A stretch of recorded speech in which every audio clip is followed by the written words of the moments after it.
बालिंगा इथं महावितरणचं फुलेवाडी उपविभागीय कार्यालय आहे. शासनानं ग्रामपंचायतींना सार्वजनिक पाणी पुरवठा आणि पथदिव्यांची चालू वीज बिलाची रक्कम 15व्या वित्त आयोगातून किंवा अर्थसंकल्पीय तरतूद करून द्यावीत असा आदेश दिला होता.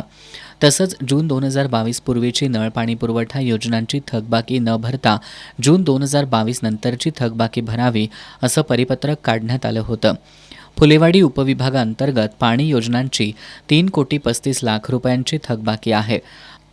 महावितरणनं 28 डिसेंबरला करवीर तालुक्याच्या पश्चिम भागातील भामटे, आरे, बीड, कोगे, दोनवडे आणि जैताळ या गावांच्या नळपाणी योजनांचा वीज पुरवठा खंडित केला. त्यामुळे या गावांमध्ये पाणी टंचाईचं संकट निर्माण झालंय.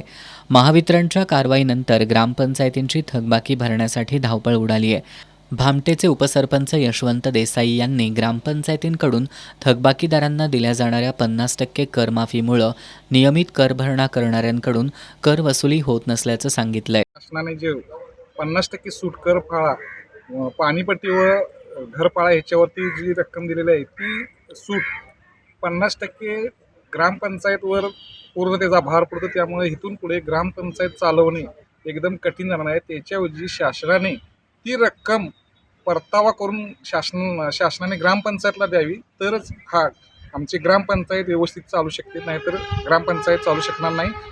महावितरणला मार्चपर्यंत 100% वसुलीचं उद्दिष्ट आहे.